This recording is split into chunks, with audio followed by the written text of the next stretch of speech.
jadinya. Ketika Allah berikan terus ditahan, tidak dikeluarkan, maka yang terjadi adalah orang akan semakin apa? Semakin merasa dirinya mendapatkan itu dengan usaha, bukan semata-mata karena Allah, tapi semata-mata karena usaha. Sama dengan kalau makan minum terus tidak dikeluarkan, kira-kira apa yang terjadi? Sakit kan? Makanya Allah memberikan umpama dalam tubuh kita, tamsil yang luar biasa, bahwa fil anfusihim, ada di dalam diri kalian itu tanda-tanda kebesaran Allah. Siapa yang mengolah makanan, yang makanan itu, minuman itu menjadi syariat, menjadi garam, menjadi vitamin, menjadi macam-macam.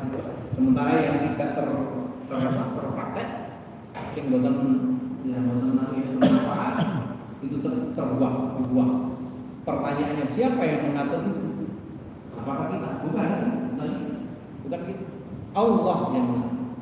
Nah, maka kalau kemudian makan minum terus kemudian tidak dikeluarkan, apa yang terjadi? Masuk rumah sakit, ya kan? Bahkan orang nggak bisa ikut saja itu sudah minum, ya kan? Apalagi nggak bisa yang lain, sampai operasi dan sebagainya. Nah, ini artinya apa? Harta pun kalau kemudian terus menerus kita tumpuk tanpa kemudian diinfakkan akan menjadi penyakit.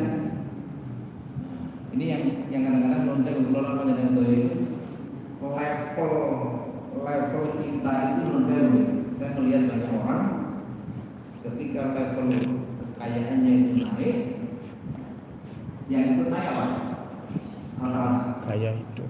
Ya? Apanya? Gaya hidup. Ininya. Jadi hartanya semakin tambah, rezekinya semakin banyak. Kalau dia orang beriman, dia semakin bersyukur, dia semakin kuat. Tapi kalau dia orang yang saya katakan kurang beriman, atau justru apa bahasanya dia? Kalau kita katakan cinta dunia atau bagaimana? Karena tingkat kesombongannya misalkan naik. Maka kadang-kadang menurut saya nak turun di mobil, turun di harta banyak biasa-biasa, tapi begitu punya naik ini. Semakin kaya semakin naik, sehingga akhirnya dia meremehkan. Apakah ada seperti itu? Ya. Kenapa? Karena imannya atau di dalam hatinya tidak hidup dengan Quran tadi. Karena tadi saya katakan ketika kita baca Quran, Allah memberikan kepada kita terus petunjuk, sehingga kita itu terbebas dari nafsunya. Nah, kalau kemudian disatakan di sini yang diinfakkan secara rahasia ataupun terang-terang, maka boleh ketika kita infak itu rahasia boleh. Mungkin di bulan puasa begini ada infak terawih, ada infak macam-macam, sudah masuki aja kalau ada. Apa sedikit lama-lama menjadi banyak. Daripada enggak sama sekali, ya kan? Toh secara kenyataan pengelolaan yang masih ada persediaan guna. Ya. Maka infak di bulan Ramadan ini dilipat ganda. Sirri alaniah dan terang-terang. Jadi boleh sebetulnya infak itu disebutkan namanya, boleh. Tetapi dengan maksud untuk memberi motivasi kepada yang lain. Ada kadang-kadang disebutkan ada yang dari hamba Allah 5 juta. Ada lagi dari namanya siapa? Disebutkan 5 juta. Enggak apa-apa. Ya enggak apa-apa. Yang jelas atau yang penting diri kita tidak apa?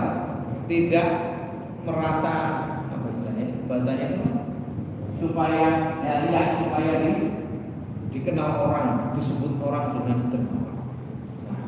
Kemudian disebutkan dalam Quran itu adalah orang-orang yang mengharapkan perniagaan yang tidak pernah rugi. Jadi perniagaan yang paling beruntung dan yang paling tidak pernah rugi adalah perniagaan dengan Allah. Ya. Sahabat siapa yang menginfakkan 100 ontanya beserta isinya pada saat perang? Ingat? Sahabat siapa namanya? Utsman bin Affan. Menginfakkan 100 onta itu berarti kalau dikurskan zaman sekarang 1 onta itu harganya berapa?